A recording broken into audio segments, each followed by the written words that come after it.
Eh bien, salut à tous, c'est Necro, j'espère que vous allez bien, en tout cas moi je vais très bien. Aujourd'hui on se retrouve pour une nouvelle vidéo sur FranciOI et on va résoudre la tâche dans la fourrée en C++. Donc ce qu'on doit faire, c'est un programme qui va permettre de déplacer le robot jusqu'à la clé sans passer par les cases buissons et les cases pièges. Pour déplacer le robot, il faut inclure le fichier d'entête robot.h. Donc on va l'inclure ici. On peut voir, on a juste à copier-coller le code de base. Et ensuite, on a différentes fonctions pour se déplacer. Donc par exemple, là il nous donne un exemple. Donc il va monter 2 fois vers le haut et une fois vers la gauche. Ok. Donc nous, ce qu'on va faire, c'est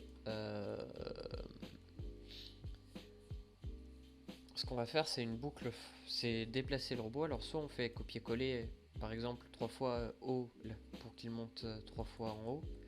Mais je trouve que c'est pas très intéressant, car si on devait le faire sur des centaines de cases, ça prendrait énormément de temps. Donc ce qu'on va faire, c'est une boucle for. Donc c'est for int i, on déclare la valeur i et on lui assigne la somme 0. Et tant que i n'est pas supérieur à 3, du coup, parce que là il faut qu'il monte de 3 cases, 1, 2, 3 pour arriver ici. Tant qu'il n'est pas supérieur à 3, on exécute ce qui se passe dans la boucle et on ajoute 1 à i avec les deux plus. Donc on a juste à faire comme ça. Tac. Là il faut bien indenter. Donc même si c'était indenté, je préfère plus indenté comme ça. Et donc là normalement on se déplacera de 1 vers le haut. Donc on peut essayer. Et là on va se déplacer du coup de 3 fois vers le haut. Voilà. Si on exécute tout, le robot, on peut voir qu'il y a un problème. Donc voilà, j'ai réglé le problème, ça venait des signes justement. Il faut faire attention, là du coup ça fait que i, tant qu'il est plus petit ou égal à 3, on va faire ça, j'avais mis le signe inverse donc c'était sûr que ça pouvait pas fonctionner. Et donc là on peut voir que du coup il monte de 3 fois vers le haut. Donc ce qu'on va faire c'est tout simplement un copier-coller. Et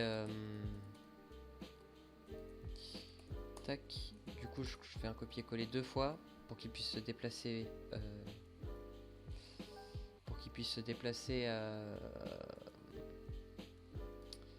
vers la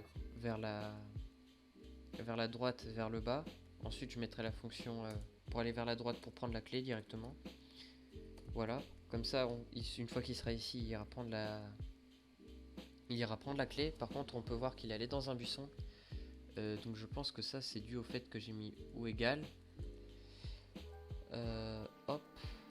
Parce que du coup lorsqu'il est égal à 3, il exécute ce qui se passe en dessous. Et donc maintenant on doit le déplacer vers la droite et le déplacer vers le bas. Donc là une fois qu'il monte de 3 fois, il faut qu'il se déplace de 2 fois puis qu'il descende de 2 fois. Donc du coup on remplace le 3 par un 2. Et là lorsqu'on exécute, ça devrait fonctionner. Et on peut voir que non, il y a une erreur.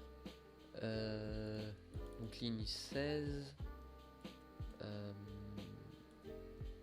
Un point virgule, ouais. Il faut bien mettre un point virgule en C++ après chaque fonction. J'avais oublié de le mettre. Donc voilà. Maintenant qu'on a corrigé l'erreur d'indentation, on peut voir que ça fonctionne. Et le robot il se déplace bien du coup pour aller récupérer la clé sans prendre un piège. Voilà, c'est tout pour cette vidéo. J'espère qu'elle vous a aidé. Si c'est le cas, n'hésitez pas à liker, partager et à vous abonner. Et moi je vous dis à la prochaine pour une nouvelle vidéo.